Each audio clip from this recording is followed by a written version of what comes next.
코로나19의 상황 속에서 요즘 뉴스의 화제는 교회이고 또 기독교인들입니다. 교회와 기독교인들이 코로나 전염병 확산의 주범이라는 것입니다. 마침 오늘날 기독교가 공공의 적이 된 그런 느낌입니다. 우리는 처음에는 억울하다고 그렇게 세상을 향해서 항변을 했습니다. 그러나 최근 들어서 일부 교회들에서 수백 명씩 코로나 확진자가 발생하고 있어서 기독교인들도 더 이상 할 말을 잊고 말았습니다. 그런데 중요한 점은 최근에 전염병 발병의 원인이 국가의 방역병 지침을 제대로 따르지 않는 그들만의 독성과 아집에 있다는 점입니다. 몇 년 전에 세월호 사건이 터졌을 때에도 그 사건의 중심에는 구원파라는 종교단체가 있었습니다. 금년초에 코로나 사태가 터졌을 때에도 그 중심에는 신천지라는 그런 종교단체가 있었습니다. 보통 기독교인들은 이들이 정통 기독교회가 아니라고 말하지만은 믿지 않는 그런 국민들의 시각에서 볼 때 이들 모두도 기독교의 한 분파라고 그렇게 생각합니다. 국가 공권력에 저항하며 방역 지침을 따르지 않는 신천지와 그리고 오늘날 교회에 확진자가 늘어나고 있는 그 교인들과 무엇이 다르냐는 것입니다. 로마 시대에 광범위한 전염병으로 인해서 모든 사람들이 공포에 휩싸여져 있을 때 모두 기독교인들은 두려움보다는 더 큰 사랑으로 그들을 돌보아 주었습니다. 그럴 뿐만 아니라 아무도 보지 않는 밤에는 누구도 만지지 않으려고 했던 시신들을 남몰래 치워줬던 사람들이 기독교인들이었습니다. 이러한 사실을 사람들이 알게 된 것입니다. 그래서 주 40년경에 전 세계를 통틀어서 1000명을 넘지 않았던 그리스도인들이 300년 후에는 500만을 넘어섰습니다. 기독교의 핵심은 빛과 소금이 되는 것입니다. 예수를 따르며 그리고 빛을 경험했으면은 당연히 세상을 향해서 이 빛을 발하게 되어 있습니다. 또한 예수 안에서 진리를 발견하고 예수 생명을 소유했으면은 그 결과 당연히 자신을 희생해서 소금의 역할을 하게 되어 있는 것입니다. 그런데 과연 무엇이 오늘날 기독교를 세상에 대한 공공의 적으로 만들었는가 하는 점입니다. 그 원인의 첫째로 오늘날 기독교는 지나치게 형식화되고 세속화되어서 그 본질을 잃어버렸다는 점에 있습니다. 성경은 살아계신 하나님의 말씀입니다. 또한 하나님은 오늘날도 살아계셔서 일하시고 계십니다. 그런데 우리 기독교인들이 이 코람더의 신앙을 저버림으로써 기독교의 생명력을 잊어버렸습니다. 그들은 하늘에 있는 하나님을 땅으로 끌어내렸습니다. 기복신앙으로 인해서 하나님의 복받는 것만을 주장하고 그리고 말과 행동이 따로 노는 그러한 절름발이 기독교인으로 전락해 버린 것입니다. 따라서 오늘날 기독교의 위기는 실천의 위기입니다. 하나님의 말씀이 머리에만 있지 가슴에까지 내려오지를 않는 것입니다. 예수님이 가르치신 제자되는 조건은 자기 부인과 십자가에 있습니다. 이 명령은 너희가 제자되기 위해서는 너를 부인하고 십자가를 지라는 말씀은 추상적인 언어의 유의가 아닙니다. 이대로 행해야 된다는 것입니다. 이게 바로 기독교의 영성이며 차원 높은 예수님의 가르침입니다. 이 두 가지를 끊임없이 실천하고 이것을 내 삶에 적용하지 않는 한 죄성을 가진 인간은 예수님의 제자로부터 멀어질 수밖에 없다는 그런 사실입니다. 그러나 한국교회는 한국의 고도 성장 과정에서 매너리즘과 형식주의에 빠져버렸습니다. 그러므로 자기 부인 대신에 목이 곧아져서 교만하여졌습니다. 십자가 대신에 세상의 부와 명예와 권력을 쫓기에 분주했습니다. 우리는 이 사실을 인정하고 철저하게 하나님 앞에 회개해야 됩니다. 그리고 다시 시작해야 하는 것입니다. 둘째로 오늘날 기독교는 예수 생명과 영혼 구원보다는 정치적 이데올로기에 추정함으로써 천박한 기독교로 전락해 버렸습니다. 20세기 말 대부분의 사회학자들은 이데올로기의 종언을 고했습니다. 자본주의 대 공산주의자는 이분법적 대립은 끝났다는 것입니다. 그보다는 모든 국가가 국가의 자국의 이익을 위해서 움직일 것이라고 그렇게 예고했습니다. 그럼에도 불구하고 오직 이 나라에서만 이념적 대립이 심화되고 있으며 이데올로기의 유령이 이 한반도 전체를 떠돌고 있습니다. 또한 그 중심에는 기독교인들이 있다는 사실에 부인할 수 없습니다. 인간이 만든 모든 것은 한계가 있습니다. 또한 종교가 세상 가치에 개입하는 순간 정치화될수록 부패할 수밖에 없는 것입니다. 기독교는 이념이나 사상에 갇혀 있는 그런 종교가 아닙니다. 예수 사랑 안에서 이 모든 것을 뛰어넘는 종교인 것입니다.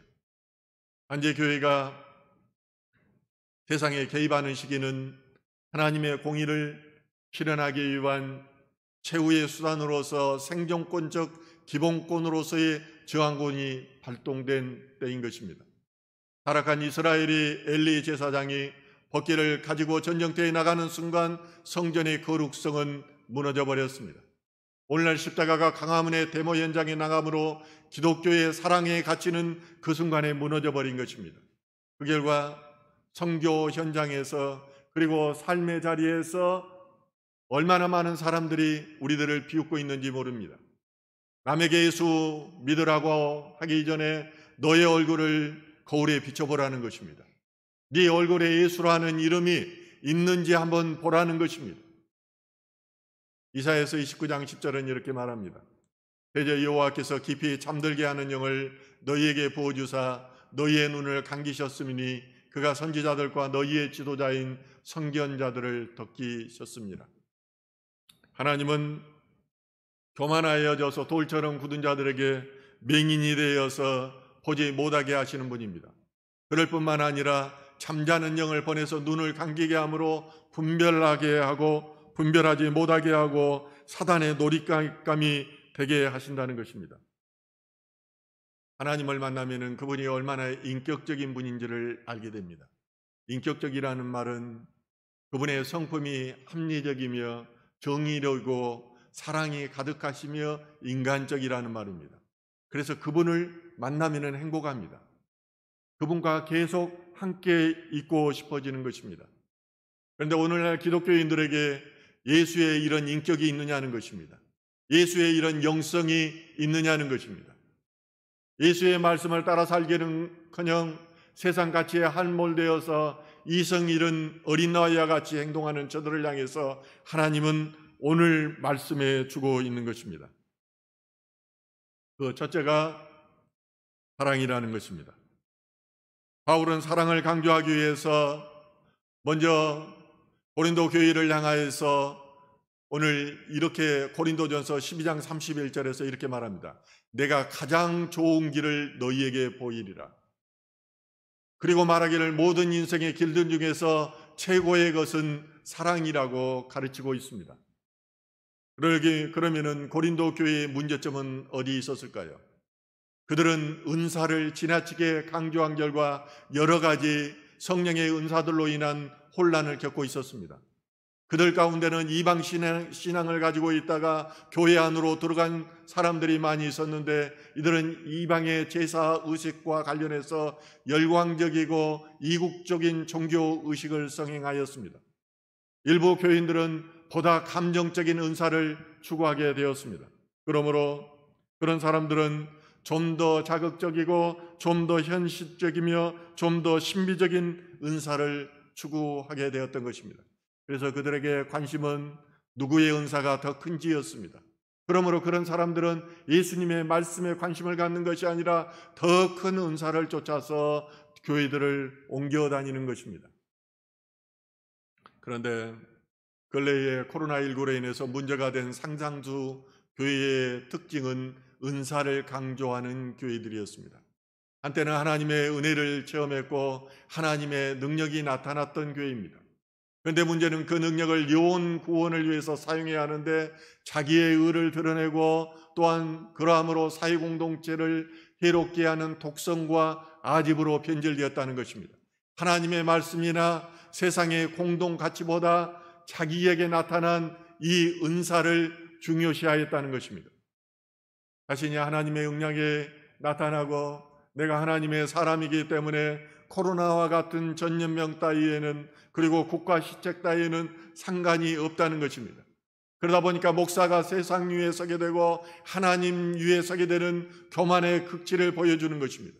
더욱이 개탄스러운 것은 많은 기독교인들이 보수라는 이름으로 이들의 주장에 동조하고 그 춤판에 맞추어 춤을 추고 있다는 것입니다. 옳지 않는 것을 보면서도 목회자가 강당에서 이 사람들의 눈치를 보느라고 설교를 못하는 것입니다. 그러므로 말라기 선지자는 이렇게 말합니다. 말라기서 1장 10절에 만군의 여호와가 이르노라, 너희가 내 제단 위에 헛되이 불사르지 못하게 하기 위하여 너희 중에 성전문을 닫을 자가 있었으면 좋겠도다. 내가 너희를 기뻐하지 아니하며 너희가 손으로 드리는 것을 받지도 아니하리라. 마음에도 없는 모욕적인 희생제사를 드릴 바에야 드리지 않는 것이 낫다는 것입니다. 말씀이 떠난 너희를 기뻐하지 아니하며 너희가 손으로 드리는 것을 받지도 않겠다는 것입니다. 그래서 차라리 성전 문을 닫았으면 좋겠다고 하나님이 말씀하시는 것입니다. 오늘 그러한 현상이 오늘 교회 안에 일어났습니다. 몇 주 전에 열었던 교회가 다시 문을 닫게 된 것입니다. 말이 온라인 예배이지 온전한 예배를 드릴 때도 회개의 눈물이 없었습니다. 그런데 집에서 드리면서 소파에 들어누워서 예배를 드리면서 온전한 예배가 드려지겠느냐는 것입니다. 그 안에 간절함이 있겠느냐는 것입니다. 고린도 교회의 이러한 배경 속에서 바울은 기독교의 본질로 돌아가라고 말합니다. 그 본질이 바로 사랑이라는 것입니다. 회심하고 목사가 되었다는 사람도 보면은 답이 없습니다. 하나님 앞에 충성하고 헌신하며 살겠다고 다짐했던 장로도 장로가 되고 나면은 답이 없는 인생들입니다. 이들도 자기의 명예에 눈이 멀고 욕심에 눈이 멀고 죄 때문에 넘어지는 문제투성이의 인생들인 것입니다. 이 문제투성이인 인생들에게 답이 있는데 그것이 바로 사랑이라고 바울은 말해주고 있습니다. 고린도전서 13장 1절과 2절 오늘 본문은 이렇게 말합니다.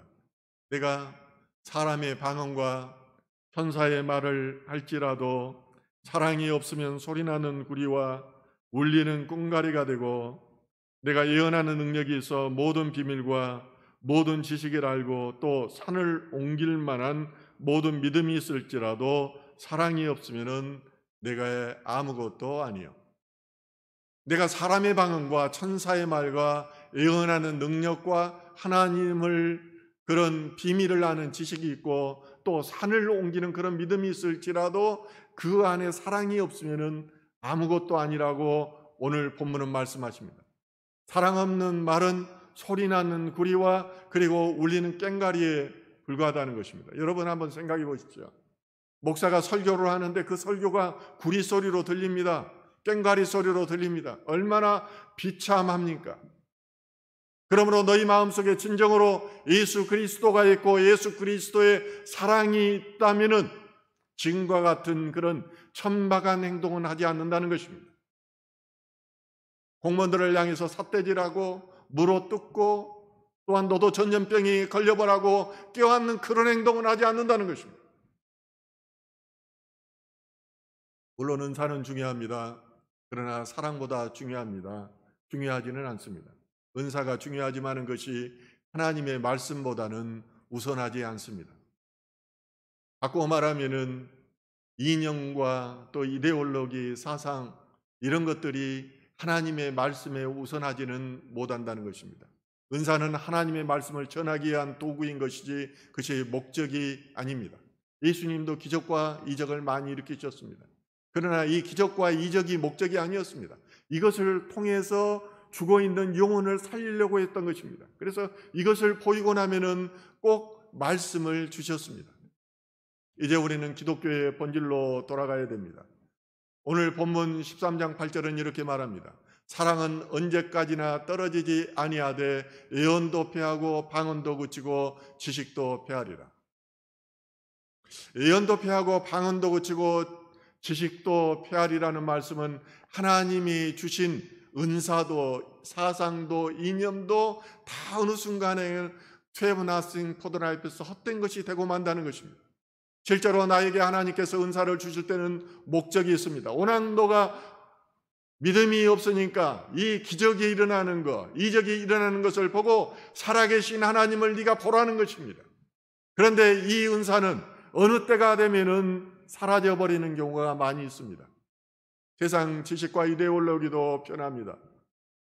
국제관계도 이데올로기에 의해서 움직이는 것이 아니라 국가 이익에 의해서 움직입니다. 국제법의 원리를 보면은 힘의 논리가 그 안에 작용해 있고 국제법의 원리를 보면은 그 안에 국가 이익이 전제되어 있습니다. 따라서 변하지 않는 가치라는 것은 없습니다. 그런데 변하지 않는 것이 있는데 그것이 바로 사랑입니다.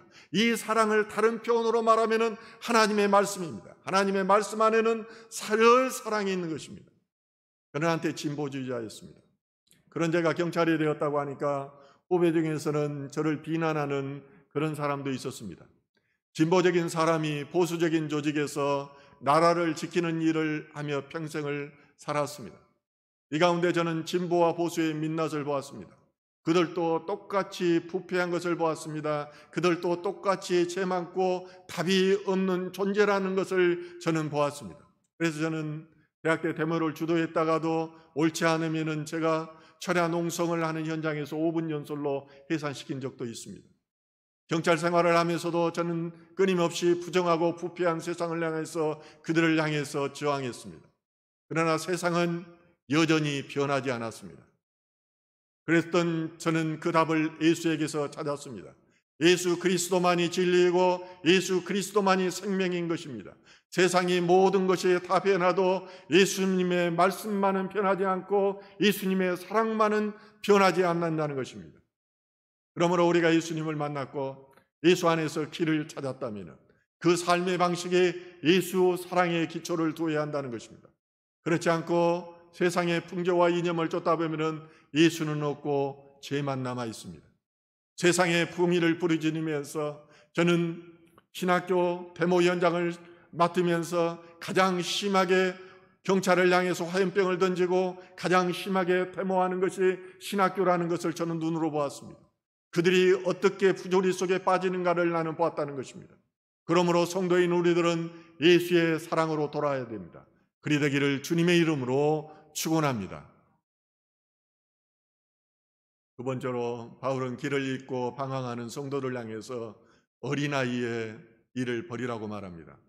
오늘 본문 11절에서 내가 어렸을 때 말하는 것이 어린아이와 같고 깨닫는 것이 어린아이와 같고 또한 생각하는 것이 어린아이와 같다가 장성한 사람이 되어서는 어린아이의 일을 버렸노라고 말합니다. 어린아이에게는 부정적인 면과 긍정적인 면이 있습니다. 보통 성경에서 어린아이라는 표현들이 여러 번 나옵니다. 이때는 주로 긍정적인 면을 말하는 것입니다. 누구든지 하나님 나라를 어린아이와 같이 받들지 않는 자는 결단코 그곳에 들어가지 못하리라. 이때는 어린아이의 순수성 그리고 단순성을 강조하는 것입니다. 어린아이는 머리를 쓰지 않습니다. 말씀하면 그대로 믿을 뿐만 아니라 말씀하면 말씀하는 대로 순종하는 것입니다. 그러므로 예수님께서는 어린아이와 같지 않으면 결코 하나님 나라에 들어가지 못하리라고 하셨습니다.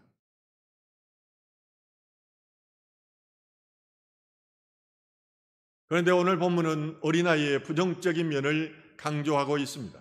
고린도 교인들은 방언과 지식을 중요하다고 또 생각했고 그것을 자랑하였지만은 그것은 어린아이 수준에 지나지 않는다는 것입니다. 그러므로 성숙한 어른이 되려면은 어린아이의 일들을 내버리고 사랑을 추구하면서 너희가 믿음 안에서 살아야 한다고 이렇게 가르치고 있는 것입니다. 사상과 이념과 같은 헛된 것을 추구하며 세상의 비웃음거리가 되지 말라고 오늘날로 표현하면은 어린아이와 같은 것이 그런 신앙이라는 것을 말해주고 있는 것입니다. 많은 하나님의 종들은 자신들이 잘 말하지 않아서 그렇지 하나님의 체험이 있습니다. 그리고 신비로운 은사를 가지고 있습니다. 그러나 그것보다 하나님의 말씀이 중요하고 하나님의 사랑이 중요하기 때문에 이걸 자랑하지도 강조하지도 드러내지도 않는 것입니다. 하지만 어린아이와 같은 신앙인들은 방언과 신비 체험을 중요시합니다. 그런 체험이 있어야만은 신앙생활을 하는 것처럼 여기는 것입니다. 그러나 성숙한 성도는 은사가 아무것도 아니라고 사실을 알기 때문에 하나님의 뜻을 추구합니다. 하나님 나라를 추구합니다. 그러므로 하나님의 뜻 가운데서 영혼 구원에 집중하는 것입니다. 오늘 본문에서 바울은 너희가 어린아이와 같은 영성을 버리라고 말합니다. 너희가 장성한 어른이 되었으면 어른처럼 행동하고 어른처럼 성숙한 신앙인이 되라고 그렇게 가르치고 있는 것입니다. 루터가 종교개혁을 할 때 그들이 하루아침에 된 것이 아닙니다. 오랫동안 형제 공동체라고 하는 그 모임을 통해서 영성을 함양시켜 왔고 하나님의 말씀에 따라서 살도록 그렇게 노력해 왔습니다. 마찬가지로 어느 날은 제2의 종교개혁이 어느 때보다 필요한 때입니다. 미스바의 3월에 주도한 회개운동이 일어나야 될 때입니다. 그렇지 않고는 이제 때로 지옥으로 가게 됩니다. 기독교인들이 너무나 깊이 죄에 물들어져 도무지 들으려고도 않고 회개하려고도 하지 않을 것입니다. 그러나 들을 게 있는 이들만 들으십시오. 회개하지 않으면 지옥 갑니다.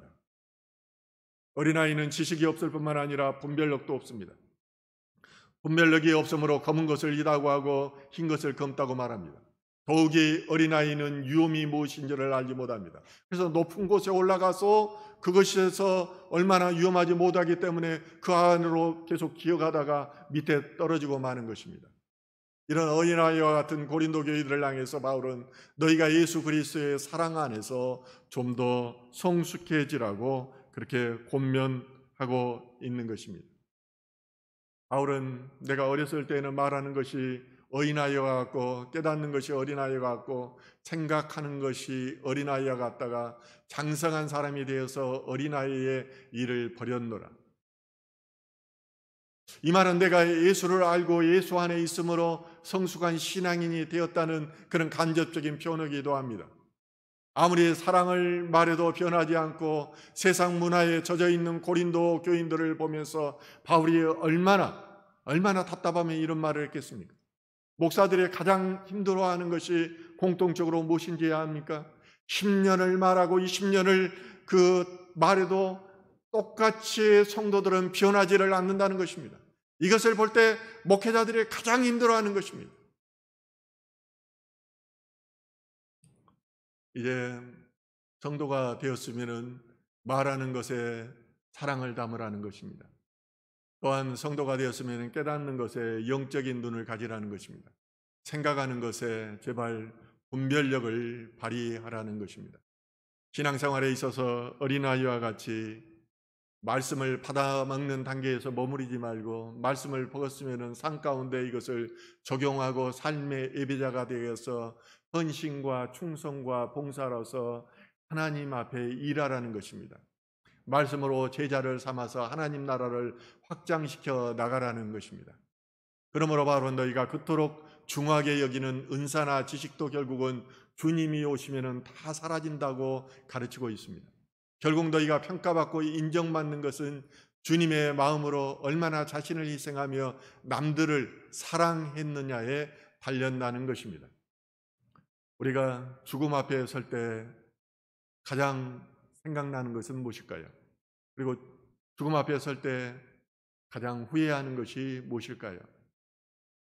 그 경우는 죽음 앞에 설 때 왜 그토록 사랑하지 못하고 살았을까 하는 그 후회였습니다. 첫 번째가 나는 천국을 갈 수 있을까라는 물음이었고, 두 번째 후회되는 것은 왜 그토록 사랑하지 못하고 살았을까? 그런데 이 후회는 오늘도 계속되고 있고 회개의 가장 큰 제목인 것입니다. 이 죽음의 순간에서 벗어난다면 좀 더 살아야겠다고 그렇게 다짐하면서도 이것을 실행하지 못하는 것이 우리의 부조리한 삶인 것입니다. 예수님이 우리에게 가르치신 말씀은 참으로 차원 높고 인격적인 것으로 가득합니다. 그런데 예수님 말씀의 핵심을 두 구절로 말한다면은 하나님 사랑과 이웃 사랑입니다. 이것을 한 단어로 말한다면은 사랑입니다.